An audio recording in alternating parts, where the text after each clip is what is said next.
England, May, 1815. The morning light filtered through the narrow, diamond-paned windows of a modest stone cottage in Somerset. It was a watery, hesitant light, typical of the season, casting pale rectangles across the threadbare carpet where Miss Louisa Prescott stood in her wedding dress. The room smelled of lavender and old dust, a scent that had permeated Louisa's existence for as long as she could remember. The gown was borrowed, as most things in her life had been.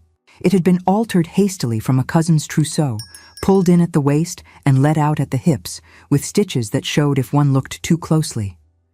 It was a shade of ivory that had perhaps once been white, but time and poor storage had rendered it a melancholy cream that did little to flatter her complexion. The silk was stiff, rustling with an almost apologetic whisper every time she shifted her weight. At 30 years of age, Louisa had long since stopped expecting anyone to look closely at her at all. The mirror before her, its silvering spotted with age like the liver spots on an old hand, reflected a woman of unremarkable features. She was neither beautiful nor ugly, simply forgettable. Her hair was the color of dried wheat, pulled back severely to hide its lack of luster, secured with pins that dug into her scalp. Her eyes were a muddy shade that could not decide between brown and green, framed by lashes that were too light to make an impact. Her figure was adequate, her posture resigned, her presence entirely dismissible. Society had rendered its verdict on Louisa Prescott years ago, and that verdict had been one of gentle, persistent indifference. Yet today, in a turn of events that had shocked the entire county and sent ripples of disbelief through the local gentry, she would become a viscountess. The absurdity of it still caught in her throat like a bone that refused to be swallowed. Her mother appeared in the doorway. Mrs. Agnes Prescott was a woman who had perfected the art of suffering visibly. She wore her widow's weeds like armor, a perpetual shield against joy. Her face was arranged in that particular expression of martyred duty that Louisa had known since childhood, each sigh calibrated to communicate the depth of her disappointments to anyone within hearing distance. If stories of love that defy society's expectations move your heart, subscribe now and join us on this journey. You will not want to miss what happens next. "Come," her mother said, closing the door behind her with deliberate purpose. "We must speak before the ceremony.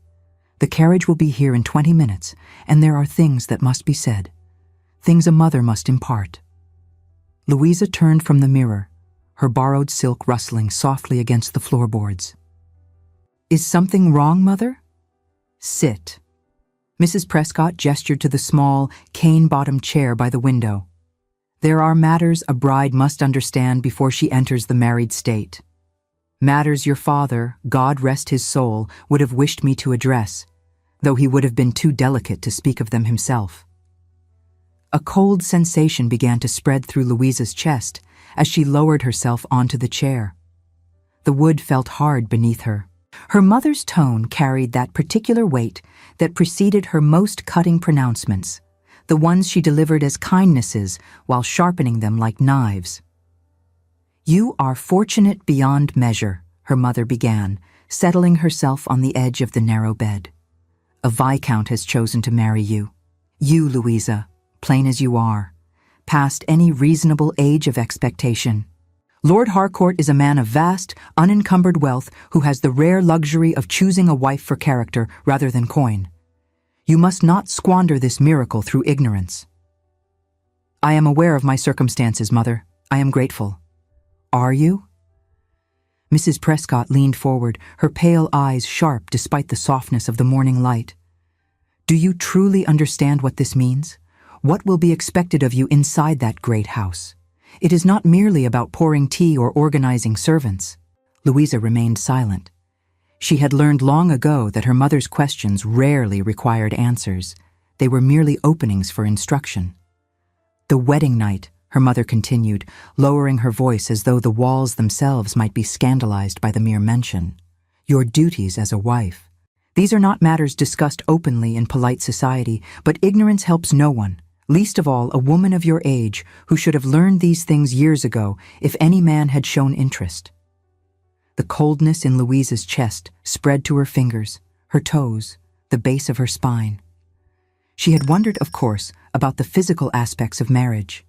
The whispers of married friends, the knowing looks exchanged behind fans, the occasional bawdy joke overheard at village assemblies. But her mother's expression suggested that whatever wisdom she was about to impart would not be delivered gently. "When your husband comes to your chamber," Mrs. Prescott said, each word falling like a stone into still water, "you must understand one thing above all others. You must close your eyes." Louisa blinked, certain she had misheard. "I beg your pardon?" "Close your eyes, remain still, and say nothing. A proper wife endures. She does not respond, she does not react, she certainly does not participate." Her mother's voice carried the weight of absolute conviction. "Showing enjoyment would mark you as wanton, base, the kind of woman no decent man could respect. Men possess appetites that are coarse and regrettable, but necessary for the propagation of the line. Your duty is to submit to them with dignity." "But surely," Louisa heard herself say, though the words felt distant, as if spoken by someone else. "Surely between husband and wife there might be some measure of affection in such matters, some tenderness." Her mother's laugh was short and without warmth. "Affection? You are 30 years old, Louisa. You are not a debutante reading poetry in a garden, old enough to understand that men take what they need from marriage and women provide it. That is the arrangement. That is what it has always been since Eve took the apple." "Father," Louisa said, though even as she spoke she knew she should not tread on such sacred ground. "Did you never feel any tenderness with father?" The silence that followed was thick enough to touch. Dust motes danced in the shaft of sunlight between them. Her mother's face underwent a series of subtle transformations, each one carefully controlled, until she arrived at an expression of weary resignation. "Your father was a good man," she said finally, "a godly man. But even godly men have appetites, and a wife's duty is to accommodate those appetites without complaint. I survived my marriage. I bore 4 children. I maintained my dignity and my standing in the parish. That is what matters."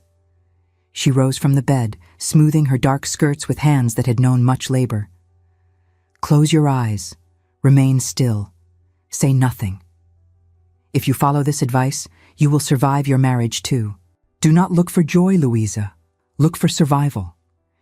She left without another word, the door clicking shut behind her with the finality of a coffin lid. Louisa sat motionless in the pale morning light, her mother's words settling over her like a shroud. "Close your eyes. Remain still. Say nothing. Survive." This, then, was what awaited her. Not the tender glances of romantic novels, not the breathless anticipation her married friends hinted at behind their fans. Simply survival, simply endurance. Simply closing her eyes and waiting for it to be over. It was then that something shifted inside her, a small rebellion she could not quite name. If this was to be her fate, if she had traded her freedom for security and would now pay the price in her marriage bed, she would face it with whatever dignity she could muster. She had faced worse. She had faced 30 years of being found wanting, 30 years of pity and dismissal, 30 years of her mother's disappointment. What was one more endurance? The ceremony took place in the small chapel where her father had preached for 3 decades. The wooden pews still bore the marks of generations of faithful, and the smell of old incense and damp stone clung to the air. The afternoon light fell through plain glass windows onto a congregation of fewer than 20 souls. Lord Marcus Harcourt, Viscount of Ridley, stood at the altar with an expression Louisa could not read.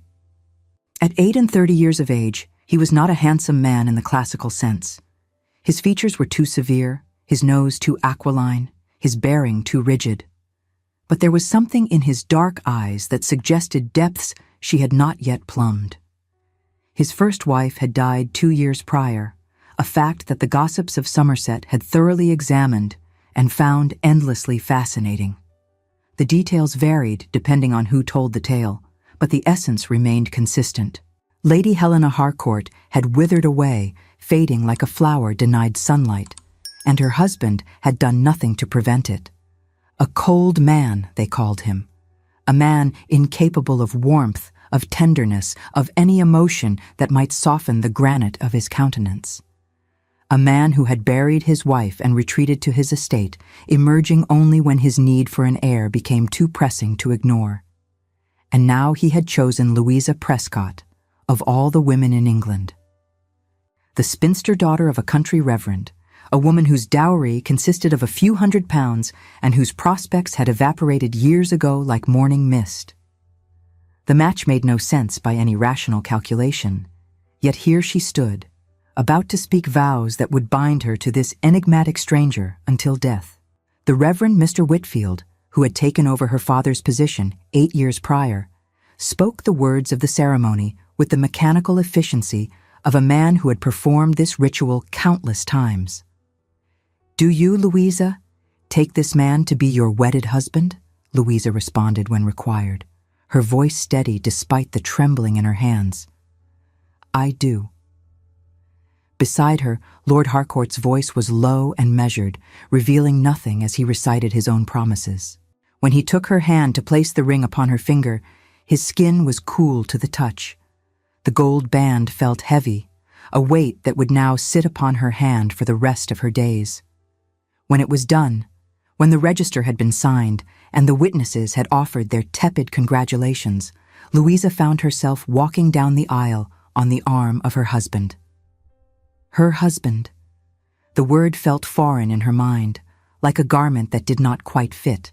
The wedding breakfast was a modest affair held at the cottage, attended by her mother, her married sister Dorothea and her husband, and a handful of neighbors who had known Louisa since childhood.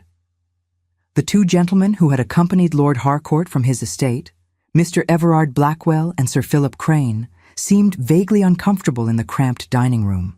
They stooped slightly under the low beams, their London polish conspicuously out of place among the worn furnishings and faded wallpaper. Louisa moved through the meal as though observing herself from a great distance. She smiled when smiles were expected, nodded when nods were required, and consumed nothing but a few sips of wine that tasted like vinegar on her tongue. Her mother watched her from across the table with an expression of grim satisfaction, as though seeing her least favored daughter finally dispatched to her proper fate. It was late afternoon when the carriage finally carried them away from her mother's house, away from everything Louisa had known, toward a future she could not imagine. Ridley Manor lay 6 hours distant, and the journey would be conducted in silence. Husband and wife sat on opposite benches of the well-sprung vehicle. Outside, the familiar landscape of her childhood began to recede. The modest cottages and narrow lanes of her village gave way to rolling hills and dense woodlands she did not recognize. The sky bruised purple and gray as evening approached, casting long shadows across the cabin of the carriage. The Viscount had barely spoken to her all day. His few words had been courteous but distant, the conversation of strangers who happened to find themselves sharing a conveyance. Louisa stole a glance at him. He was reading a small leather-bound book, or pretending to, his gaze fixed on the pages with an intensity that suggested his mind was elsewhere. Louisa supposed she should attempt to remedy this silence. She should make some effort at connection with the man who now held legal dominion over every aspect of her existence. But her mother's words sat heavy in her chest, choking off any attempt at speech. Close your eyes. Remain still. Say nothing. The sun was setting when Ridley Manor came into view, its honey-colored stone glowing gold in the dying light. It was larger than Louisa had imagined, grander by far than anything in her experience. Wings stretched outward like welcoming arms, and gardens seemed to flow endlessly into the surrounding parkland. Fountains played in the twilight, and the sheer scale of the estate made Louisa feel smaller than she ever had in the vicarage. This was to be her home. This vast, beautiful, terrifying place. Servants lined the entrance hall to greet their new mistress, a dizzying array of faces and titles that Louisa knew she would never remember. The housekeeper, Mrs. Drummond, was a stern woman of middle years who surveyed Louisa with barely concealed skepticism, her eyes taking in the altered wedding dress with a critical flicker. The butler, Thorne, maintained a mask of professional neutrality that revealed nothing. Footmen and maids curtsied and bowed in choreographed precision, and through it all, Lord Harcourt stood beside her with his hand barely touching her elbow, a proprietary gesture that somehow emphasized the distance between them. The evening meal was served in a dining room large enough to seat 40, the two of them positioned at either end of a table that might as well have been an ocean. The room was lit by 100 candles that reflected in the polished mahogany. They ate in near silence, the clink of silverware against porcelain the only punctuation to the emptiness. Louisa pushed a piece of pheasant around her plate, her appetite having vanished miles ago. When the final course had been cleared, Lord Harcourt rose from his chair. The movement seemed loud in the quiet room. "You must be fatigued from the journey," he said, his voice carrying the length of the room with careful neutrality. "Mrs. Drummond will show you to your chambers." Louisa nodded, not trusting her voice. This was it, then, the moment she had dreaded since her mother's words that morning. She would retire to her chambers, she would prepare herself as best she could, and she would wait for her husband to claim his marital rights. Close your eyes, remain still, say nothing. Her chambers were beautiful, decorated in shades of rose and cream that spoke of feminine elegance. A fire blazed in the hearth, casting dancing shadows across the carpet. A maid named Polly helped her undress, brushing out her hair until it fell in waves across her shoulders, and dressed her in a nightgown of white lawn so fine it felt like wearing air. Then Polly departed, and Louisa was alone. She sat on the edge of the massive bed, her hands clasped in her lap until her knuckles turned white. She waited. Minutes passed, stretching into an eternity of anticipation. The fire crackled and popped. Somewhere in the house, a clock chimed 10 times. Still, she waited. The knock, when it came, was soft, almost hesitant. "Enter," she said, and was surprised by how steady her voice sounded. Lord Harcourt stepped through the connecting door, wearing a dressing gown of dark blue silk that made his features seem even more severe. He carried no candle, relying on the firelight that painted half his face in gold and left the other half in shadow. For a long moment, he simply looked at her, his dark eyes unreadable. Then he crossed the room to where she sat, and Louisa felt every muscle in her body tense in preparation. She forced her breathing to remain even. Close your eyes, remain still. Say nothing. But Lord Harcourt did not reach for her. Instead, he stopped several feet away, keeping a respectful distance. When he spoke, his voice was gentler than she had ever heard it. "Lady Harcourt," he said, "Louisa, I need you to hear something before we proceed." She looked up at him, confusion cutting through her fear. This was not what she had expected. This was not what her mother had described.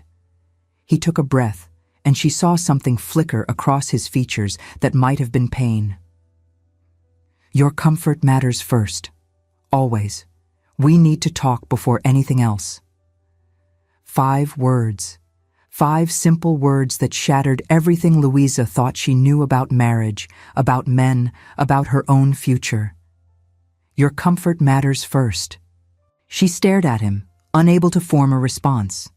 In all her 30 years, in all the conversations she had overheard, all the advice she had been given, no one had ever suggested that her comfort might matter at all. Lord Harcourt lowered himself into a chair near the fire, maintaining the careful distance between them. "I must tell you something," he said.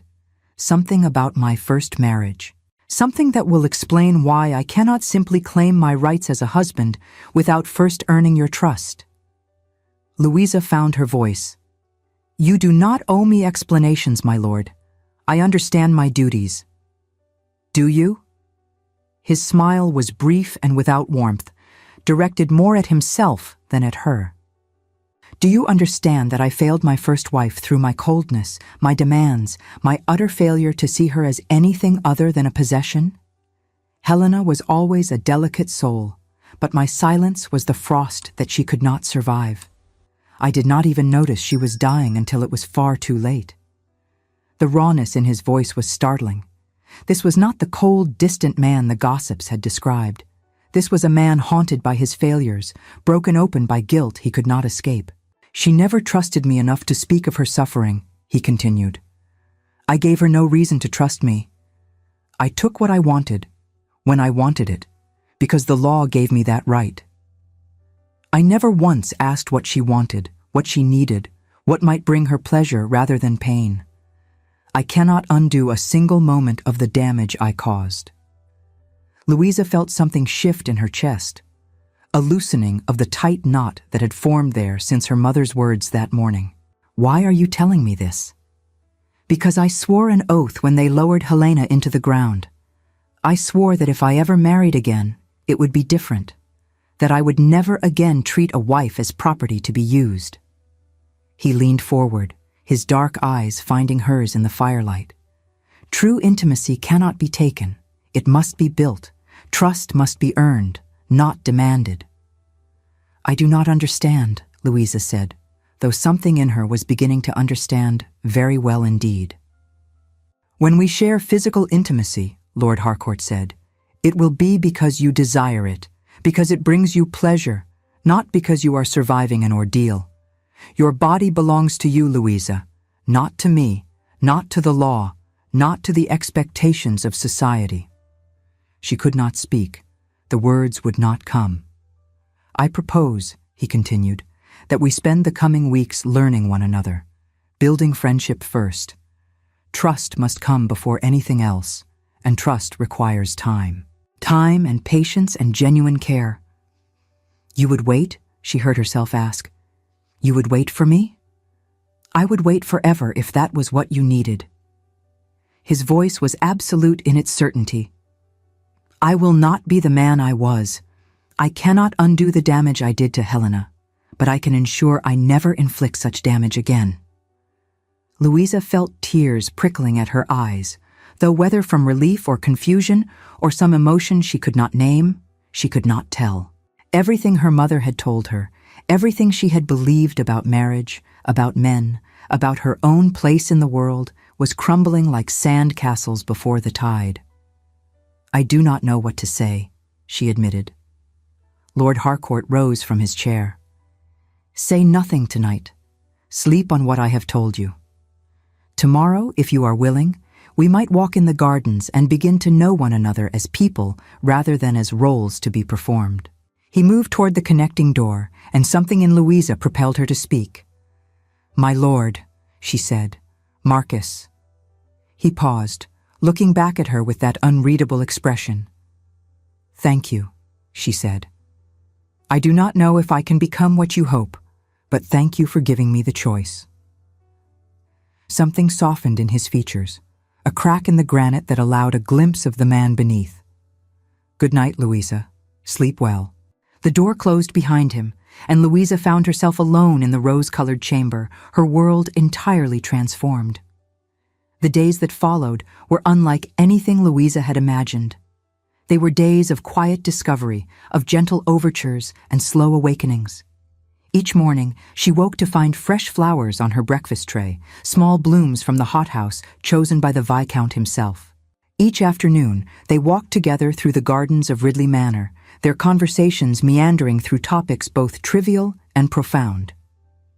One evening, 3 weeks after her arrival, Marcus invited her to the East Wing. It was a part of the house she had not yet explored, and she followed him up a spiral staircase that opened into a circular room with a domed ceiling. My sanctuary, Marcus explained, gesturing to the massive brass telescope that dominated the center of the room. The observatory. Louisa approached the instrument with caution. I did not know you were a man of science, Marcus. I am a man who seeks perspective, he corrected gently. Up here, the concerns of the ton, the gossip, the expectations, they all seem rather small. Would you like to look? He adjusted the instrument, his movements precise and practiced. Saturn is visible tonight. It is quite a spectacle. Louisa stepped forward. Marcus moved aside to let her take his place, his hand hovering near her back to steady her without quite touching. She leaned in, closing one eye, and gasped. Suspended in the velvet darkness was a ball of light, encircled by perfect, luminous rings. It was impossible, beautiful, and utterly indifferent to the world below. "It is magnificent," she whispered. "It is," Marcus agreed, though when she turned to look at him, she found his gaze was not on the stars, but on her face. "It reminds us that there is beauty in the universe that requires nothing from us. It simply exists." "You come here often?" "Every clear night. It was here that I learned to stop trying to control everything. One cannot command the stars, Louisa. One can only observe them, appreciate them, and try to understand them." He paused. "I should like to understand you, Louisa, as I understand the stars." "There is not much to understand," she said, looking down at her hands. "I am a simple woman, a plain woman." "You are a woman who sees the world clearly," he countered. "I have watched you with the staff. You listen to them. You remember their names. I have watched you in the library, devouring books with a hunger that speaks of a mind starved for nourishment. You are not simple, Louisa, and to me, you are certainly not plain." It was then that something began to shift between them. Something beyond the careful politeness of strangers, beyond the cautious dance of two people learning to share space. Louisa felt herself seen for the first time in her life, truly seen, not as a spinster or a burden or a disappointment, but as a person with thoughts worth hearing and opinions worth considering. She told him about her father, the gentle reverend who had died when she was 22, leaving behind only debts and 4 daughters with no prospects. She told him about her dreams of education, how she had longed to attend lectures and study languages, but had been forced instead to learn the accomplishments deemed suitable for women of her station.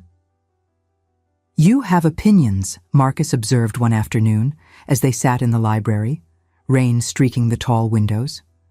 "Strong opinions that you have learned to suppress." Louisa looked up from the book she had been pretending to read. "A woman's opinions are rarely welcomed, my lord." "Marcus," he corrected gently, "and in this house your opinions are not merely welcomed. They are valued." "You say that now," she said, and heard the bitterness in her own voice before she could stop it. "But the world does not agree." He set aside his own book, giving her his full attention. "What opinions would you share if you believed yourself truly free to speak?" She hesitated. The old habits of concealment ran deep, warnings against honesty drummed into her since childhood. But something in his patient attention gave her courage. "I believe," she said slowly, "that the condition of the poor in this country is a disgrace. That children should not starve while their betters dine on 10 courses. That women should have access to education equal to men. That the laws which govern marriage reduce wives to property in all but name." She expected shock, disapproval, the cold withdrawal her mother had always exhibited when Louisa dared voice such sentiments. Instead, Marcus smiled, a genuine smile that transformed his severe features into something approaching warmth. "Continue," he said. "I beg your pardon?" "Continue. I find myself in agreement with your premises and curious to hear your conclusions." The weeks passed, and with them, the careful boundaries Marcus had established began to soften. Their hands brushed during walks, and neither pulled away. He helped her into carriages with a touch that lingered a moment too long. One evening in the library, as rain pounded against the windows and thunder rolled across the parkland, their eyes met across the space between their chairs, and something electric passed between them. "Louisa," Marcus said, his voice lower than usual, "I find myself wanting to ask you something." "Ask," she said, her heart suddenly loud in her ears. "May I kiss you?" The question hung in the air between them, revolutionary in its simplicity. He was asking. Not assuming, not demanding, not taking what the law already granted him the right to take. He was asking. "Yes," she whispered. He rose from his chair and crossed to where she sat. Slowly, giving her time to change her mind, he lowered himself to kneel before her. His hands, warm and gentle, cupped her face with a tenderness that made her throat ache. "If at any moment you wish me to stop," he said, "you need only say the word." Then his lips met hers, and Louisa discovered that everything her mother had told her was wrong. The kiss was soft at first, exploratory, a question rather than a demand. But as she responded, as her own hands rose to grip the lapels of his coat, something deeper awakened. Heat and longing, and a desire she had never known she possessed. This was not something to be endured. This was not something to survive with closed eyes and clenched teeth. This was something she wanted, something her body had always been capable of wanting, something she had been taught to fear and suppress and deny. When they finally parted, both breathing harder than before, Marcus looked at her with wonder in his dark eyes. "Louisa," he said, "my remarkable, surprising Louisa." "Is it always like that?" she asked, her voice unsteady. "Does it always feel like that?" "It can be," he said, "when both people want it, when both people choose it freely." He pressed his forehead to hers. "We can stop here. We can wait as long as you need." "And if I do not wish to wait?" His breath caught. "Then we proceed at whatever pace you choose, always your choice, always your terms." That night, Louisa made a choice her mother would have found incomprehensible. She opened the connecting door to her husband's chambers and found him standing by the window, watching the storm that raged across the parkland. When he turned and saw her there, in her nightgown with her hair loose around her shoulders, his expression was one of such desperate hope that it nearly broke her heart. "I have come to claim my husband," she said, the boldness of her own words surprising her. "Louisa," he breathed, "are you certain?" "I am certain that I have spent 30 years being told what I should want, what I should feel, what I should accept. I am certain that you have shown me there might be another way. And I am certain," she crossed the room to stand before him, "that I would like to discover what that other way feels like." What followed was nothing like her mother's warnings. There was gentleness, yes, and patience, and pauses to ask if she wished to continue. But there was also passion and pleasure, and the revelation that her body was capable of joys she had never imagined. Marcus taught her that intimacy could be beautiful, that desire was natural, that her pleasure mattered as much as his own. Afterward, lying tangled together in the moonlight, Louisa felt tears sliding down her cheeks. "Did I hurt you?" Marcus asked immediately, his voice thick with concern. "No," she said. "No, quite the opposite." She turned to face him, this man who had somehow become her husband and her friend and her revelation all at once. "I am crying because I am happy. And I did not know that was possible." He pulled her close, pressing a kiss to her forehead. "I will spend the rest of my life ensuring your happiness if you will let me." "I will let you," she whispered. "I will let you." The summer ripened into autumn, and with it, Louisa blossomed into a woman she barely recognized. Gone was the hunched, apologetic creature who had stood in her mother's cottage dreading her wedding night. In her place stood Lady Harcourt, Viscountess of Ridley, a woman who laughed freely and spoke her mind and walked through the gardens of her new home with her head held high. But happiness, she would soon learn, was a fragile thing in the unforgiving world of the ton. The return to London for the little season brought with it challenges Louisa had not anticipated. A letter had arrived before their departure, a warning from Marcus's solicitor that society was already whispering about his unconventional choice. In Somerset, in the privacy of Ridley Manor, she and Marcus had built their own world, governed by their own rules. In London, surrounded by the sharp eyes and sharper tongues of society, their unconventional marriage became a subject of endless speculation. "Have you noticed the way he looks at her?" Lady Agatha Fortescue murmured to Lady Henrietta Vane at the Duchess of Dorset's musicale. "It is quite extraordinary. One would almost think he was in love with her."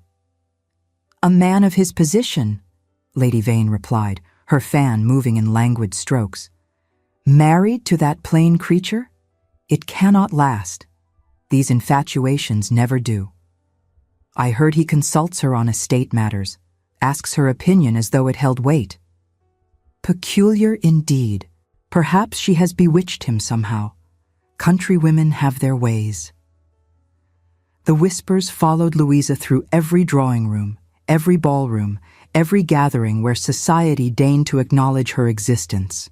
She learned to identify the particular quality of silence that fell when she entered a room, the sidelong glances, the hastily concealed smirks. The Ton had weighed Lord Harcourt's choice and found it wanting, and they were determined that Louisa should know it. One evening, at a musicale hosted by the Countess of Rochford, Louisa found herself trapped in an alcove near the refreshment table, surrounded by matrons who seemed to have forgotten that walls had ears. "I give it another 6 months," Lady Marguerite Ashby declared with the confidence of a woman who had never been wrong about anything. "A year at most. He will tire of his charity case bride and seek appropriate companionship elsewhere." Men always do they not? Especially men who could have had anyone. "Quite so," agreed Mrs. Octavia Selwyn. "Poor thing, she must know it cannot last. How disappointing it will be for her when reality intrudes upon her little fantasy." "One almost pities her," Lady Ashby continued, raised above her station only to be reminded of her inadequacy at every turn. "Though I suppose she has had a taste of comfort. That is more than plain spinsters usually achieve." The words struck Louisa like physical blows. She pressed herself against the wall of the alcove, willing herself invisible, her eyes burning with unshed tears. Her mother's voice echoed in her mind, mingling with these new cruelties. Plain, inadequate, a charity case, a fantasy that could not last. What if they were right? What if Marcus's attentiveness, his tenderness, his apparent devotion was simply a temporary madness? What if he woke one day to find himself shackled to a woman who could not compare to the beauties of the Ton, a woman who should have been grateful for any attention at all? "Close your eyes. Remain still. Say nothing." Her mother's words, which had faded to whispers over the golden months at Ridley Manor, returned with renewed force. Perhaps this was how she should have behaved all along. Perhaps in allowing herself to hope, to want, to expect, she had set herself up for a fall far more devastating than the quiet endurance she had been raised to accept. Louisa straightened her spine, smoothed her sapphire silk skirts, and forced herself to leave the alcove. She sought out Marcus in the main ballroom, but the seed of doubt had been planted, and it had already begun to sprout roots. The change in her was gradual enough that Marcus might not have noticed if he had been the man he was before. But he had become attuned to her, sensitive to the subtle shifts in her mood, the tightening of her shoulders, the dimming of the light in her eyes. It began with small withdrawals. She no longer initiated their conversations in the library. She no longer reached for his hand during their walks. When he came to her chambers, she received him with the same willingness she had shown before, but there was a distance in her responses, a closing off that had not been there before. And then, one night, he saw it. The moment when Louisa closed her eyes, when her body went still beneath his, when she seemed to retreat to some inner place where he could not follow. He stopped immediately, pulling back to look at her face. "Louisa," he said, and his voice came out rougher than he intended. "Louisa, look at me." Her eyes opened, but there was a blankness in them that made his blood run cold. "What is wrong?" he asked. "What has happened? What have I done to make you retreat from me?" "Nothing," she said, her voice flat. "I am simply fulfilling my duties as a wife." "I do not want duties," Marcus said, his heart beginning to crack along old, familiar fault lines. "I want you, present, willing, wanting me in return. She turned her face away.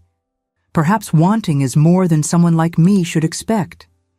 He sat up, fear and frustration warring in his chest. What are you talking about? What has changed? 2 weeks ago you came to me with fire in your eyes, and now you lie beneath me like a corpse waiting to be buried. Tell me what happened. The musicale, she whispered, and something in her voice made him want to tear the world apart.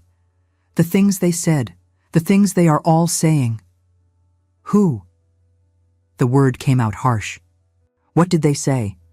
That you will tire of me, that this is a temporary madness, that men like you always seek appropriate companionship in the end, and plain spinsters should be grateful for whatever crumbs they receive.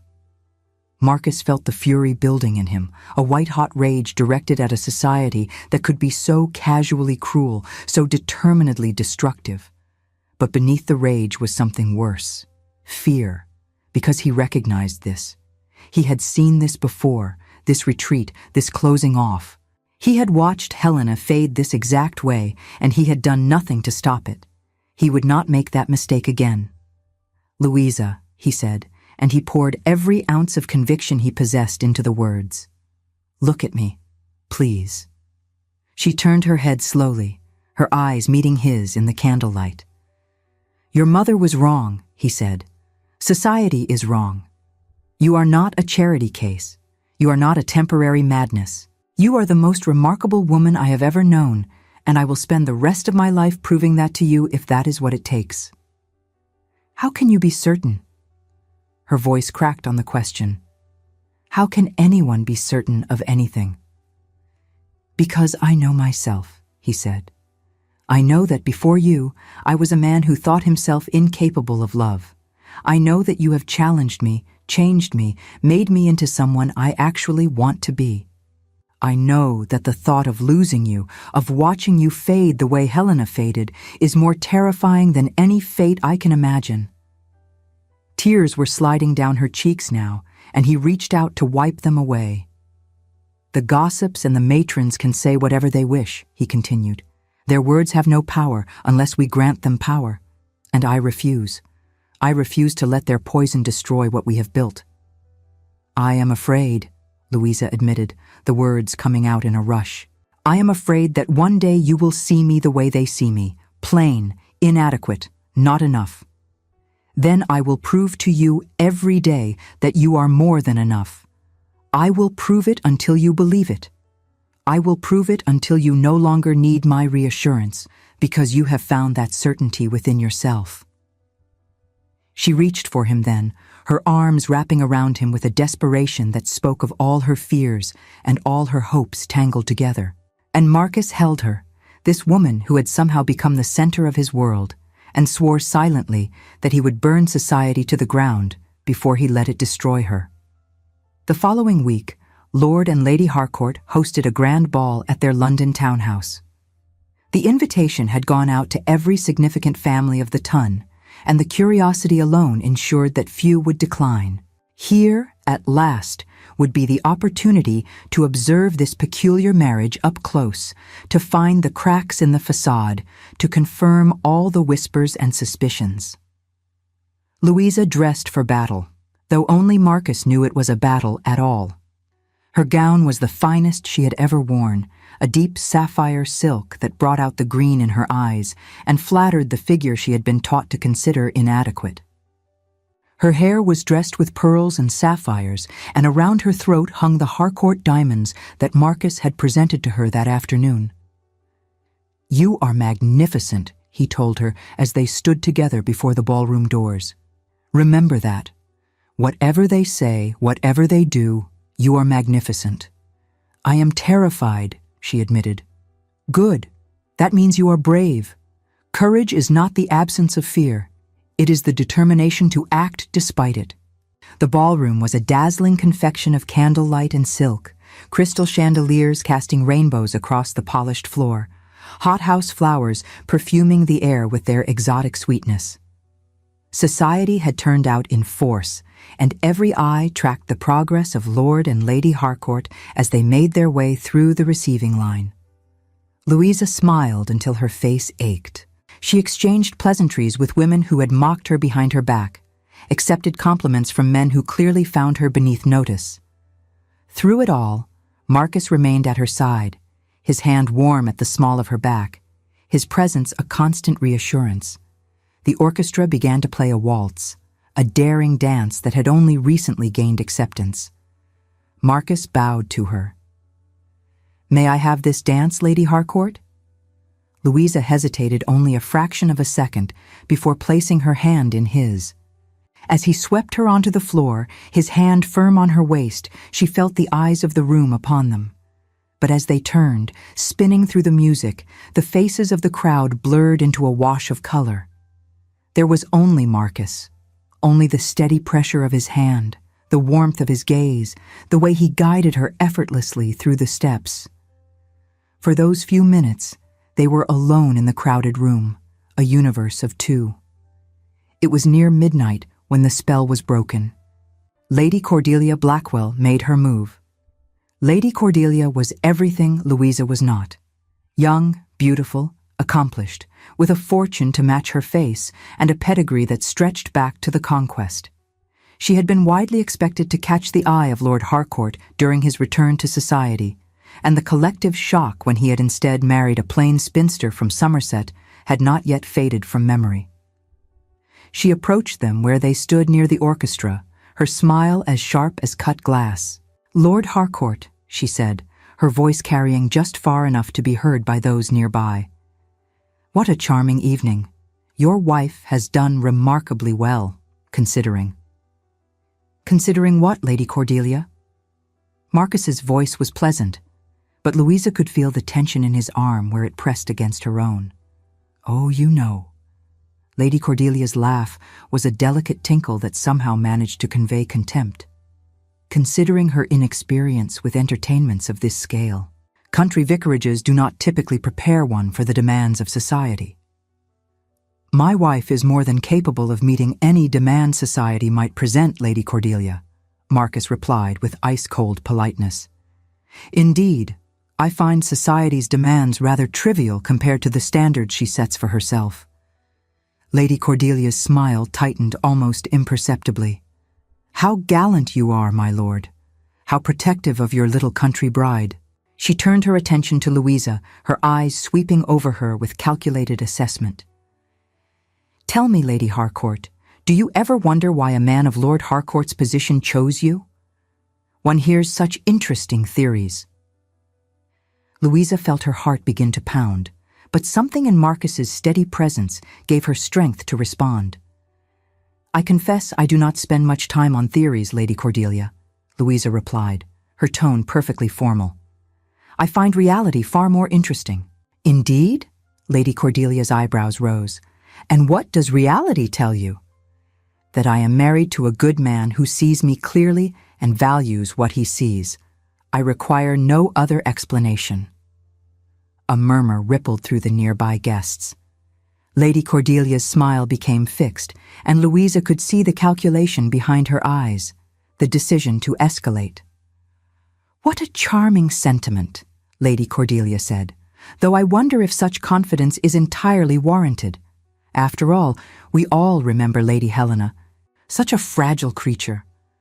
One worries that Lord Harcourt might have a type, as it were.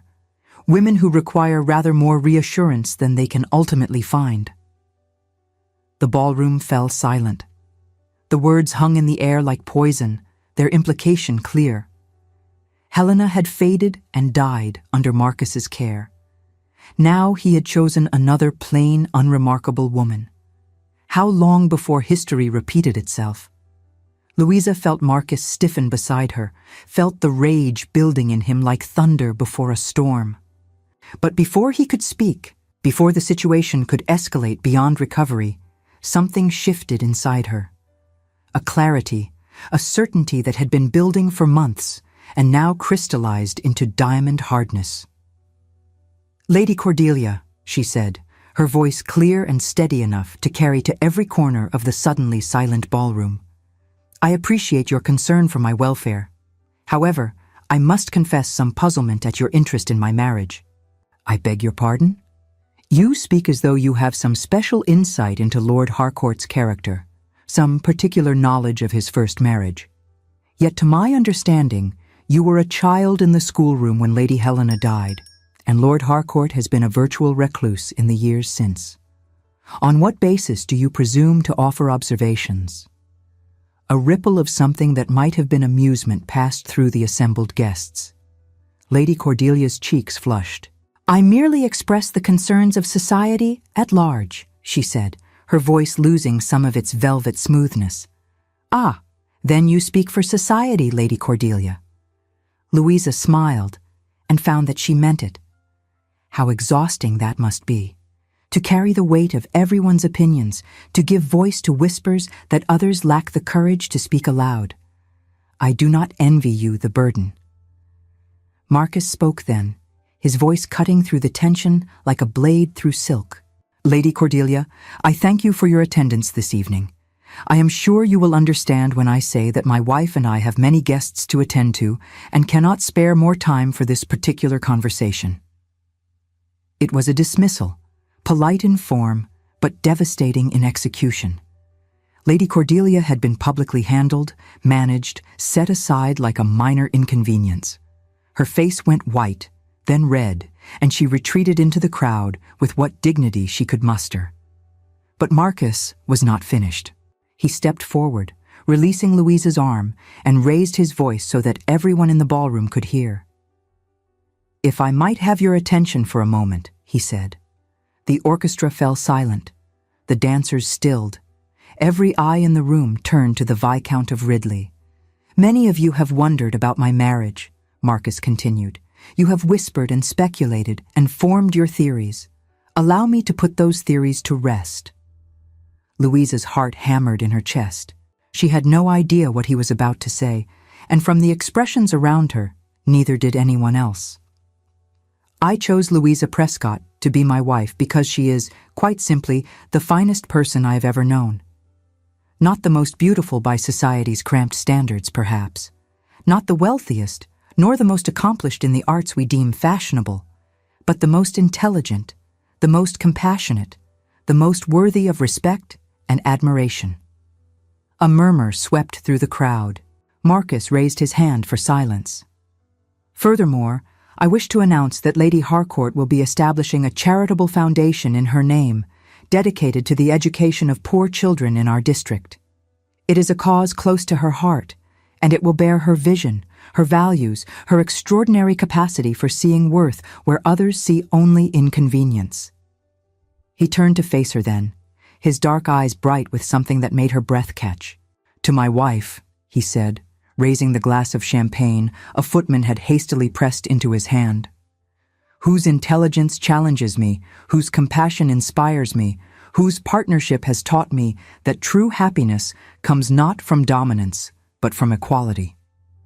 Anyone who disrespects the Viscountess of Ridley disrespects me, and will find themselves no longer welcome in any establishment over which I hold influence. The ballroom erupted into applause, though whether from genuine appreciation or self-preservation, Louisa could not tell. She found herself surrounded by well-wishers, their expressions transformed from speculation to something approaching respect. Lady Cordelia had vanished entirely, and no one seemed inclined to mention her name. Later, in the carriage returning to their townhouse, Marcus took her hand in his. Was that too much? He asked. I could not bear another moment of watching them circle you like wolves. Louisa laughed, a sound of pure, surprised joy. It was extraordinary, terrifying and wonderful all at once. She sobered slightly. You did not need to defend me so publicly. Yes, he said, I did. Not because you could not defend yourself. You proved tonight that you are more than capable of handling Lady Cordelia and anyone like her. But because the world needs to know where I stand. They needed to hear it spoken aloud, without ambiguity, without room for interpretation. And where do you stand? She asked, though she already knew the answer. With you, he said simply. Always with you. The season drew to a close, and with it came a journey that Louisa had been dreading since she first realized it must be made. The letter had arrived 3 weeks prior, her mother's familiar script conveying displeasure and expectation in equal measure. Your sister informs me you will be passing through Somerset. I expect a visit of appropriate duration. Marcus offered to accompany her, but Louisa knew this was a confrontation she must face alone. She had spent 30 years under her mother's influence, 30 years of being shaped by criticisms and limitations and expectations that had nearly destroyed her capacity for joy. If she was ever to be truly free, she must return to the source of her chains and break them with her own hands. The cottage looked smaller than she remembered, its walls shabbier, its windows duller. How had she ever found it adequate? How had she survived here, in this cramped space with its narrow rooms and narrower minds? Her mother received her in the front parlor, her expression one of careful neutrality that did not quite mask the calculation beneath. "Louisa," she said, "you look well." "I am well, Mother, better than I have ever been."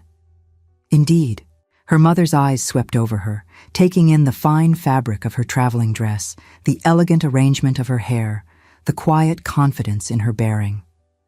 "Marriage agrees with you, it seems." "It does." Louisa took a seat without waiting to be invited, a small rebellion that did not go unnoticed. "Marcus is a good man, better than I ever dared hope for." "A viscountess." Her mother's voice was flat. "My plain daughter, a viscountess." One wonders what he was thinking. "He was thinking," Louisa said, her voice steady, "that I have worth beyond my face, that my mind is interesting, my opinions valuable, my company a pleasure rather than a burden." "Pretty words. I wonder how long they will last." "They will last because they are true, Mother, and that is what I came here to tell you." Louisa leaned forward, meeting her mother's pale eyes without flinching. "The advice you gave me on my wedding day was wrong." Her mother's face tightened. "I beg your pardon?" "Close your eyes. Remain still. Say nothing." Louisa spoke the words as though reciting a curse. "You told me that was what marriage required, that endurance was the best a woman could hope for, that pleasure was shameful and desire was base." "I told you the truth," her mother said, her voice rising. "I told you what every mother should tell her daughter. I prepared you for reality." "You prepared me for your reality," Louisa replied. "A reality built on your own unhappiness, your own loveless marriage, your own conviction that suffering was all a woman could expect. But your reality is not mine, Mother. It does not have to be anyone's." "How dare you?" Her mother rose from her chair, her body rigid with outrage. "How dare you come into my home and speak to me of suffering? I gave you life. I raised you as best I could. I secured you a position far above anything you deserved." "Yes," Louisa said. "You raised me to believe I deserved nothing. You raised me to be grateful for crumbs. You raised me to close my eyes and endure, to suppress every natural desire, to consider my own pleasure shameful." She stood as well, facing her mother across the cramped parlor. "But you were wrong. Marriage can be a partnership. Intimacy can be beautiful.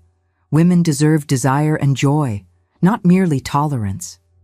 "Scandalous," her mother hissed. "Corrupting ideas. That man has filled your head with improper notions. That man has opened my eyes to what is possible. He has shown me that I am worthy of love, worthy of respect, worthy of a life that brings me happiness rather than mere survival." Louisa felt tears threatening, but refused to let them fall. "I am sorry you never experienced what I have found, Mother. I am sorry that your marriage taught you to see suffering as virtue. But I will not carry your bitterness as my inheritance. I will not teach my daughters to close their eyes and endure. I will teach them that they deserve partnerships built on respect and care, that their pleasure matters, that their bodies and their desires are their own." Her mother's face had gone white. "You have daughters?" "Not yet." Louisa placed a hand on her still flat stomach, thinking of the new life she had begun to suspect was growing there. But when I do, they will know a different world than the one you raised me in. They will know that love is possible, that joy is their birthright, that their worth is not measured by their faces or their dowries or the approval of society. She moved toward the door, pausing at the threshold. I do not expect you to understand, Mother. I do not even ask for your blessing. But I want you to know that I have found something beautiful, and I will not let you convince me to be ashamed of it. She left the cottage without looking back, climbed into the waiting carriage, and felt something shift inside her. A weight lifting, a chain breaking. 30 years of limitations and expectations and careful suppressions finally released. She was free. The return journey to Ridley Manor felt like coming home in a way that the cottage never had. Marcus met her in the entrance hall, his eyes searching her face for signs of distress. He reached out, his hand lingering intimately against her cheek for a moment, before he led her toward the privacy of the library. "How was it?" he asked once the heavy oak doors were closed. "Difficult," she admitted, "but necessary. I said things I have needed to say for years. I am not sure my mother will ever forgive me." "And how do you feel?" Louisa considered the question. She thought of her mother's pale, rigid face, of the cramped parlor, of the 30 years of diminishment that had begun in that house. And then she thought of Marcus, of Ridley Manor, of the life they were building together. "Liberated," she said. "I feel liberated." Marcus pulled her into his arms, holding her close. "I am proud of you," he murmured against her hair, "so unutterably proud." That night, they lay together in the great bed of the master chamber, tangled in sheets and moonlight, the autumn wind rattling the windows. Louisa traced patterns on Marcus's chest, feeling the steady beat of his heart beneath her fingers. "I have something to tell you," she said. He shifted, looking down at her with concern. "What is it?" "I am late," she said. "Nearly 3 weeks now. I was not certain until today, but I believe I am with child." The words hung in the air between them. Marcus went still, his breath catching in his throat. "A child," he said. "Our child." "Yes." She looked up at him, suddenly uncertain. "Are you pleased?" His answer was to gather her into his arms, to bury his face in her hair, to hold her so tightly she could feel tremors running through his body. "Please does not begin to describe it," he said, his voice rough with emotion. "Louisa, you have given me everything. A second chance at life, at love, at being the man I always should have been. And now this, a child, a family, a future." She felt tears on her cheeks and did not know if they were hers or his. "I want to do this differently," she said. "I want to raise our child in a way that breaks the cycles that nearly broke us both." "Tell me," he said. "Tell me what you want." "If we have a daughter, I want her to expect partnership, not endurance. I want her to know that her mind and her character matter more than her decorative value. I want her to believe that love is possible, that pleasure is natural, that her desires are nothing to be ashamed of. And if we have a son, I want him to cherish his partner, not control her. I want him to understand that true strength is found in his wife's happiness, that genuine intimacy requires 2 people choosing each other freely, not one person claiming rights over another." Marcus pressed a kiss to her forehead.